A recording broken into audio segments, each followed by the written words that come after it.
Good morning students. BA part first में हम second paper पढ़ रहे हैं भारतीय राजनीतिक विचारक, और हमारा आज का जो टॉपिक है वो है गोपाल कृष्ण गोखले।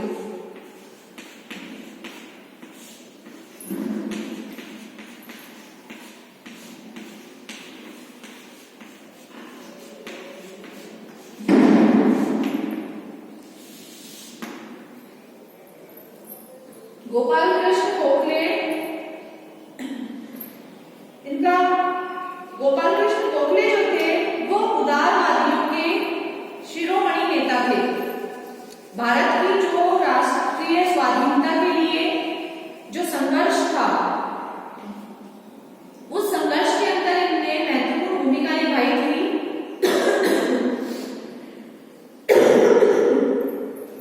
इसमें राष्ट्रीय आंदोलन में दो दल बन गए थे, उदारवादी दल और उग्रवादी दल।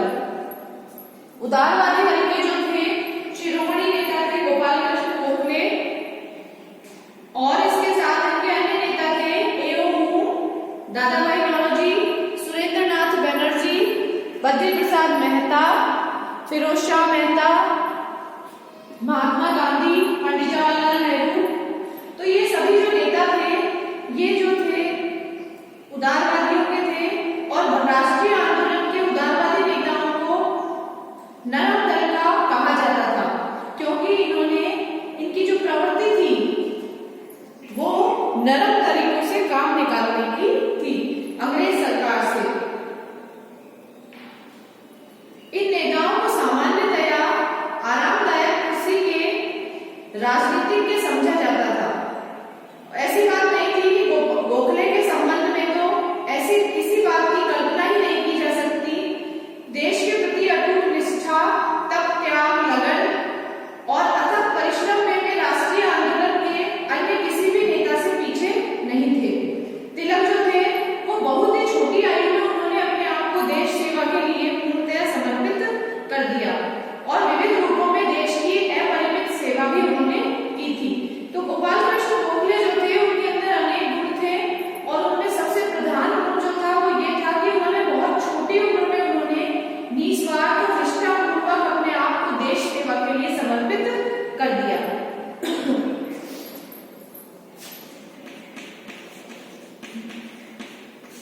गोपाल कृष्ण गोखले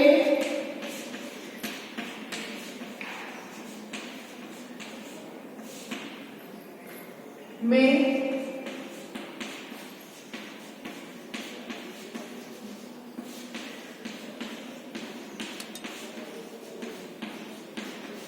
अनेक गुण थे। सबसे प्रधान गुण ये था उनमें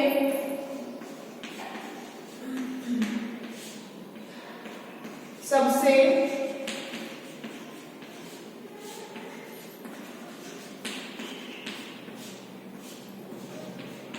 प्रधान गुण यह था कि वे उनमें सबसे प्रधान गुण जो था वो ये था कि बहुत छोटी उम्र में ही उन्होंने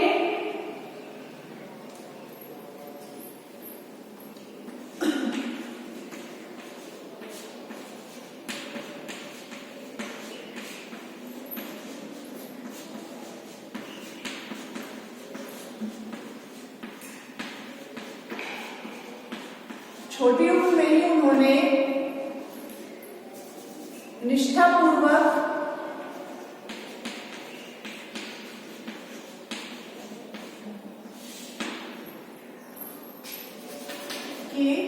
बहुत छोटी उम्र में ही उन्होंने निष्ठापूर्वक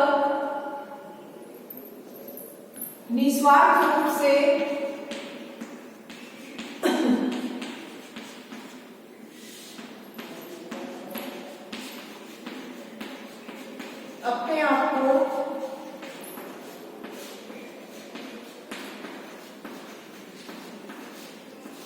अपने आप को देश सेवा के लिए समर्पित कर दिया।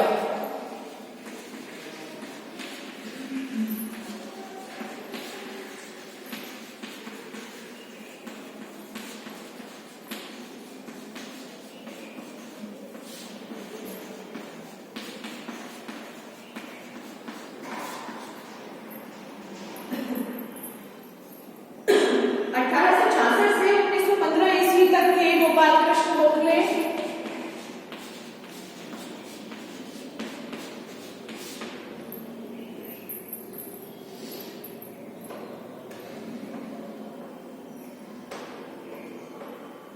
बाल गंगाधर तिलक के शब्दों में ये कोटेशन है, तिलक की है ये कोटेशन बाल गंगाधर तिलक की, कि बहुत छोटे उम्र में ही गोपाल कृष्ण गोखले ने अपने आप को देश सेवा के लिए निस्वार्थ और निष्ठापूर्वक समर्पित कर दिया था।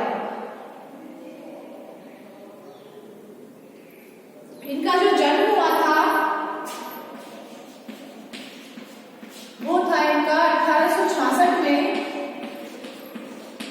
बंबई प्रांत के कोल्हापुर में।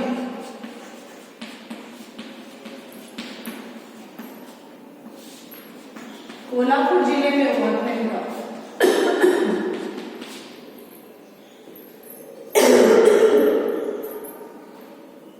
जब इनकी उम्र 13 वर्ष की थी तो इनके पिता का निधन हो गया था और इन्हें शिक्षा प्राप्ति के लिए बहुत ज्यादा कठिन जो है संघर्ष करना पड़ा था।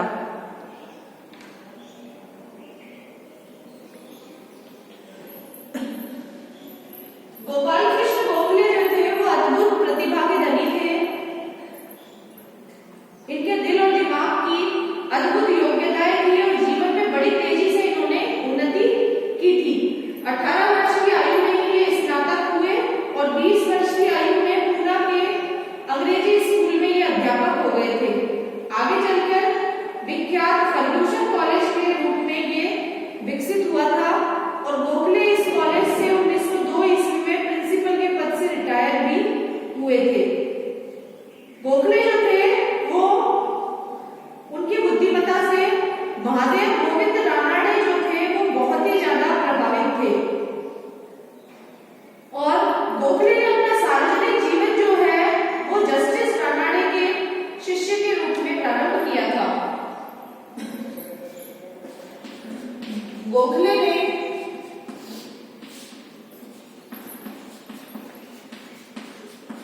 अपना सार्वजनिक जीवन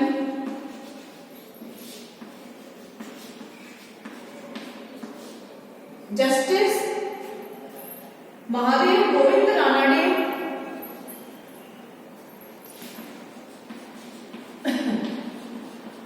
जस्टिस महादेव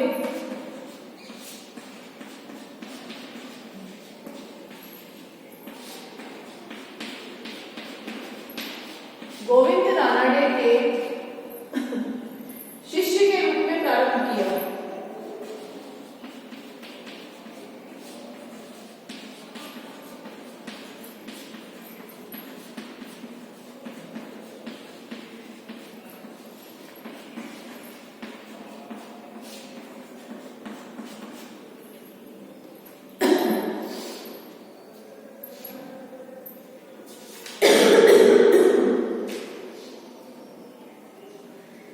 गोखले के रूप में रानड़े को जैसा शिष्य मिला था वैसा शिष्य कभी किसी गुरु को नहीं मिला होगा। जो गोखले हैं उन्होंने अपने गुरु की भावना को यथार्थ रूप में ग्रहण किया और वे कभी भी रानड़े द्वारा निर्धारित जो मृदुता और मधुर तर्क संगतता के रास्ते से नहीं हटे थे। जस्टिस रानड़े ने गोखले को बंबई प्रदेश की मुख्य राजनीतिक संस्था सार्वजनिक सभा का मंत्री बना दिया और शीघ्र ही वे प्रांत के प्रमुख व्यक्तियों में गिने जाने लगे। वे इस संस्था के प्रमुख पत्र क्वार्टरली रिव्यू के संपादक भी नियुक्त हुए थे। 4 वर्ष तक वे समाज सुधार के संबंध पत्रिका सुधारक में भी संपादक रहे थे और 22 वर्ष की अल्प आयु में ही गोखले जो है वो बंबई विधान परिषद के सदस्य मनोनीत किए गए थे। इस तरह से गोखले ने राजनीतिक जीवन में भी प्रवेश किया और भारतीय राष्ट्रीय आंदोलन में उन्होंने महत्वपूर्ण भूमिका निभाई। गोखले ने विविध रूपों में देश की सेवा की। उन्होंने 7 बार इंग्लैंड की यात्रा की। कुछ यात्राएं उन्होंने भारतीय प्रतिनिधि के रूप में ब्रिटेन के सामने भारत के दृष्टिकोण को प्रस्तुत करने के लिए की थी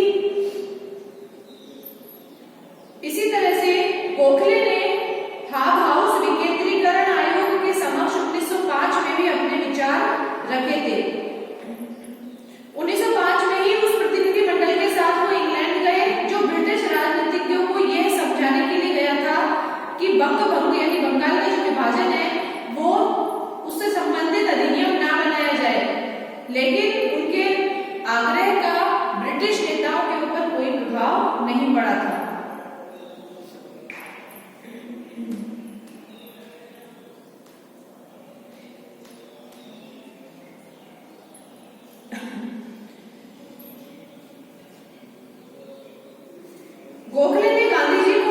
गोखले को जो है महात्मा गांधी जो है अपना राजनीतिक गुरु मानते थे। गोपाल कृष्ण गोखले को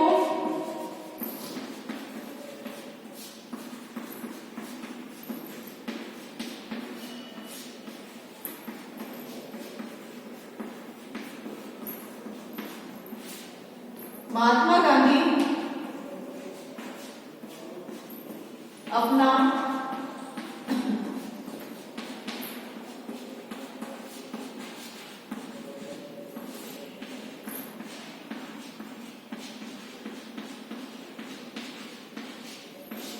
राजनीतिक गुरु मानते थे।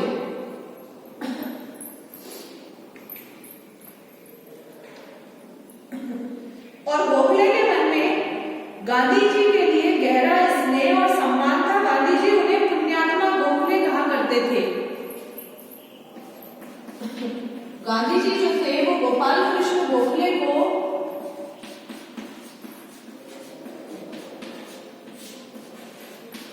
पुण्यात्मा गोखले कहा करते थे।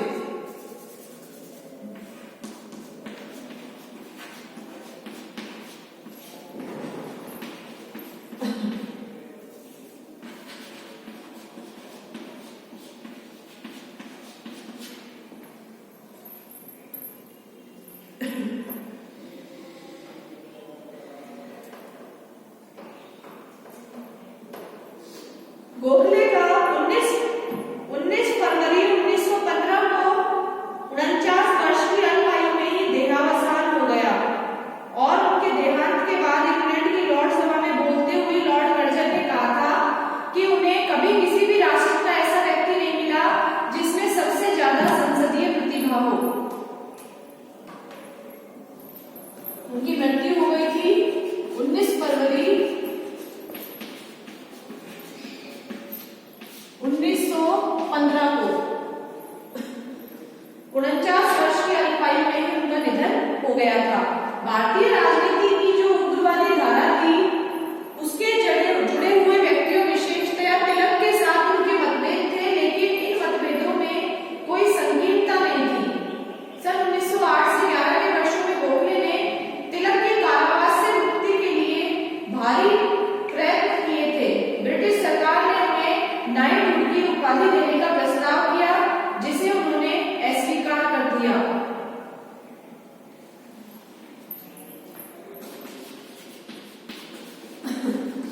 ब्रिटिश सरकार ने उन्हें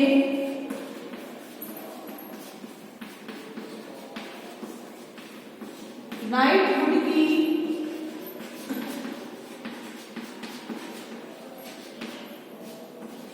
उपाधि देने का प्रस्ताव रखा, जिसे उन्होंने अस्वीकार कर दिया।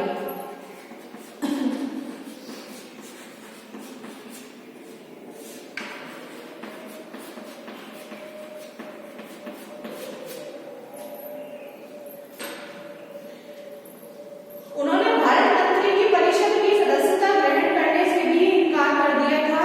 उनकी इन अस्वीकृतियों में उनकी सेवा भावना, त्याग भावना और देशभक्ति की जो भावना थी वो निहित थी।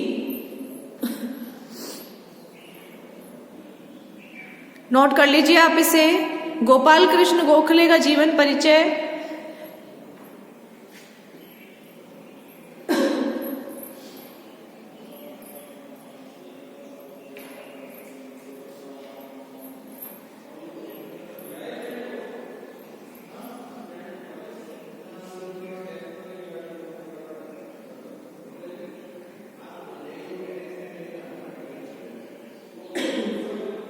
तो अब हम पढ़ेंगे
किया था।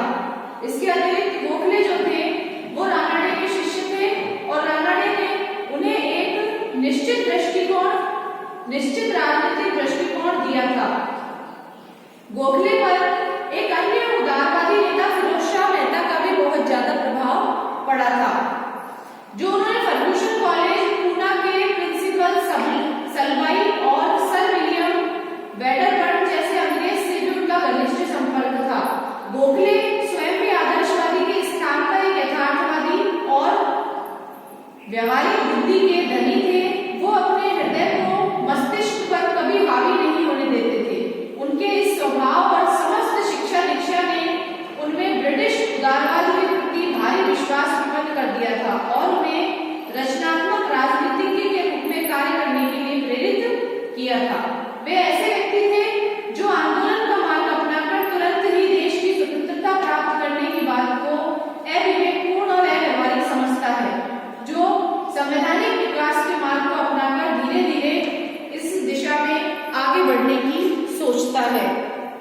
तो ऐसे ही विचारधारा गोपाल कृष्ण गोखले की थी, जिन्होंने संवैधानिक मार्ग को अपनाया और धीरे धीरे विकास करने को ही उन्होंने सही समझा।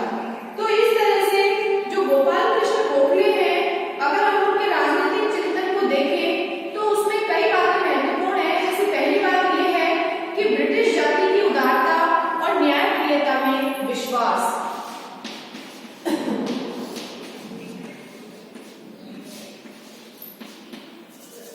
ब्रिटिश जाति की उदारता व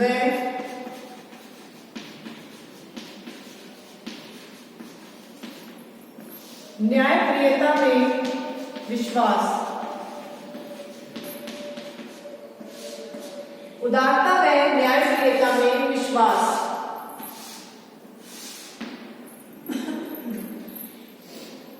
गोखले को मानव स्वभाव की मूलभूत अच्छाई में विश्वास था और शिक्षा दीक्षा ने उनमें ब्रिटिश उदारवाद के प्रति गहरी आस्था उत्पन्न कर दी थी। उन्हें मानव स्वभाव की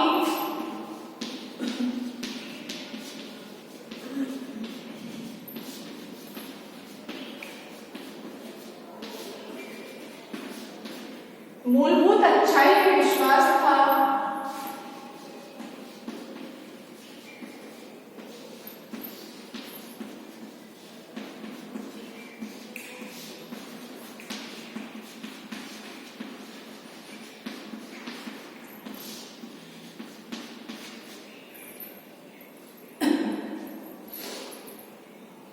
और शिक्षा दीक्षा ने उनमें ब्रिटिश उदारवाद के प्रति गहरी आस्था उत्पन्न कर दी थी। उन्हें अंग्रेज जाति के अंतरात्मा में विश्वास था। जो उनकी शिक्षा दीक्षा थी, शिक्षा दीक्षा ने उनमें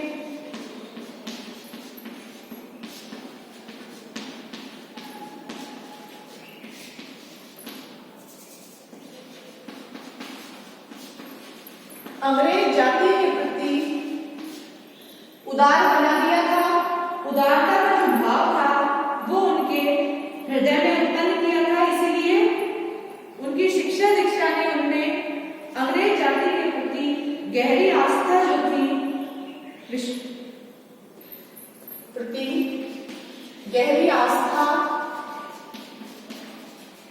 व विश्वास उत्पन्न कर दिया था।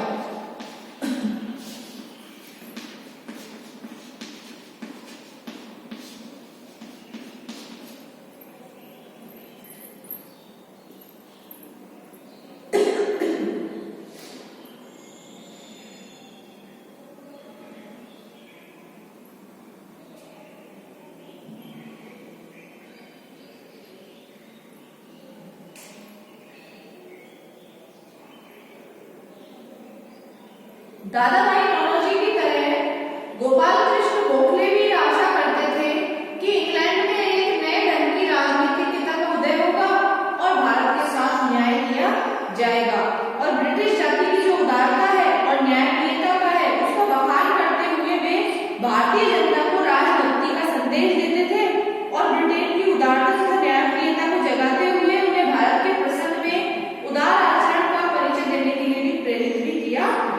थे। वो कहते थे यदि भारतीय जो है वो ब्रिटिश सरकार के साथ अगर भक्ति रखेगी, राजभक्ति रखेगी, तो ब्रिटिश सरकार भी उदारता का परिचय देगी, उसका हृदय परिवर्तन होगा और वो भारतीयों के साथ न्याय करेगी। तो बहुत ही उदार मानसिकता के थे ये गोपाल कृष्ण गोखले। ब्रिटिश राजनीतिज्ञों की सद्भावना और ब्रिटिश राज की न्यायप्रियता में जो उनका विश्वास था वो इतना ज्यादा गहरा था कि जब नौरोजी की भी इस प्रसंग में आशा खत्म हो गई थी, तब भी वे ब्रिटिश राजनीतिज्ञों का भरोसा करते थे।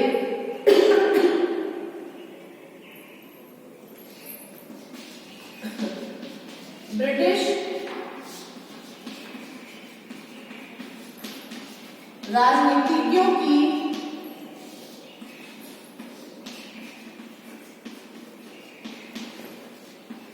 न्यायप्रियता व ब्रिटिश राजनीतिज्ञों की न्यायप्रियता व ब्रिटिश राष्ट्र की सद्भावना में ब्रिटिश राष्ट्र की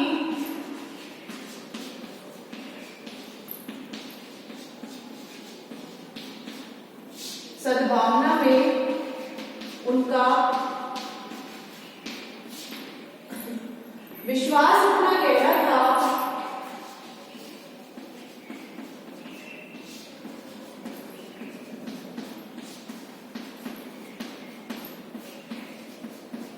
कि जब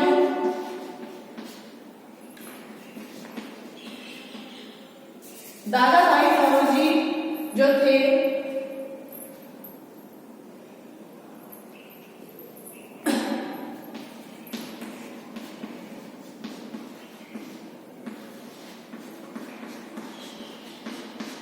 दादा भाई नौरोजी का भी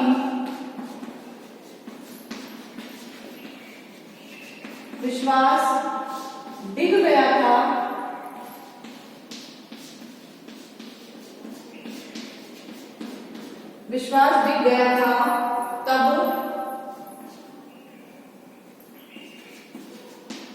तब भी वे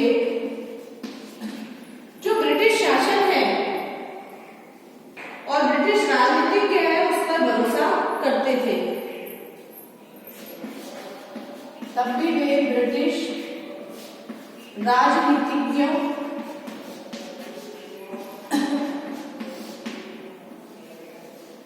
पर भरोसा करते थे।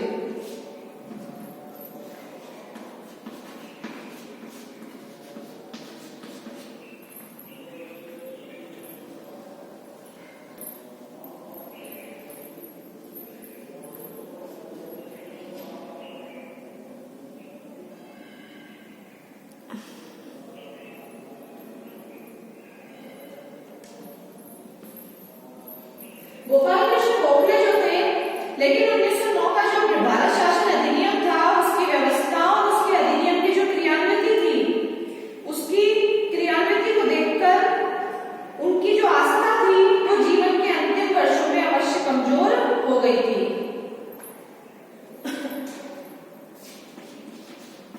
1909 के भारतीय शासन अधिनियम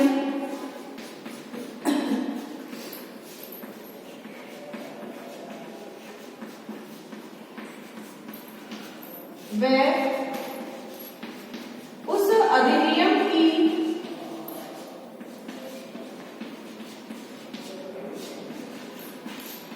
व्यवस्था तथा क्रियान्विति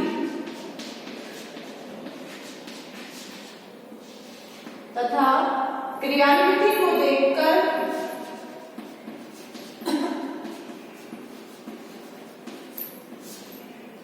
जीवन के अंतिम वर्षों में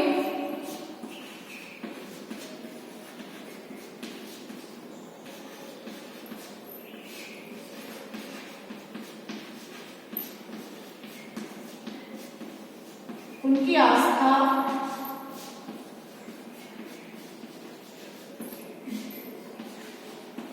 कमजोर अवश्य हो गई थी।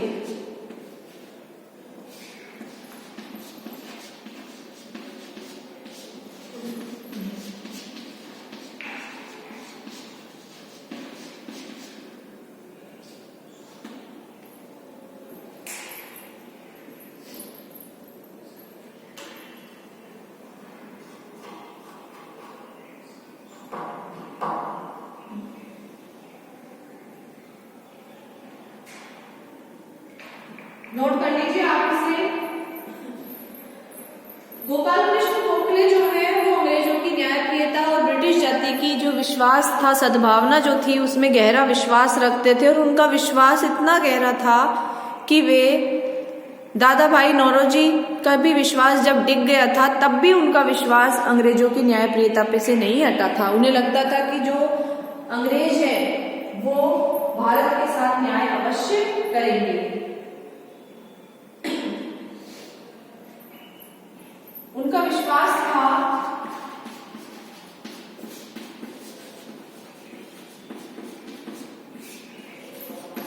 कि ब्रिटेन में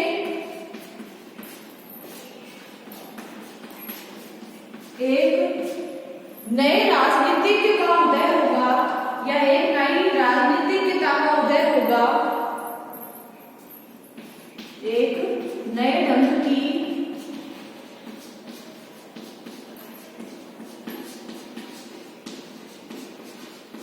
राजनीतिज्ञता का उदय होगा और फिर भारतीयों के साथ न्याय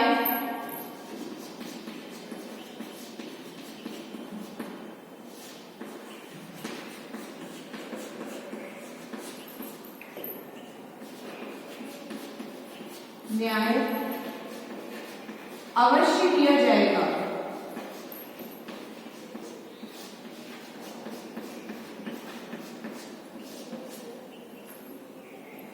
ब्रिटेन में एक नए ढंग की राजनीतिज्ञता का उदय होगा और भारतीयों के साथ जो न्याय है वो अवश्य किया जाएगा। तो इस तरह से ब्रिटिश जाति की उदारता और न्यायप्रियता में गोपाल कृष्ण गोखले का बहुत ज्यादा विश्वास था।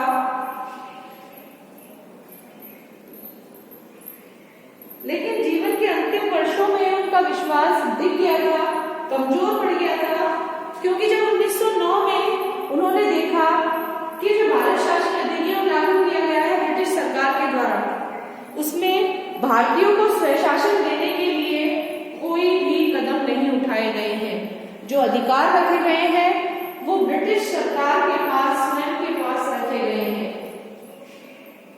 इसलिए भारतीयों को बल्कि मताधिकार के आधार पर बांट दिया गया है, सामुदायिक निर्वाचन प्रक्रिया के आधार पर बांट दिया गया है और सिर्फ ये एक दिखावे के लिए ही अधिनियम बनाया गया था जो अंग्रेजों के फेवर में था, भारतीयों के पक्ष में नहीं था।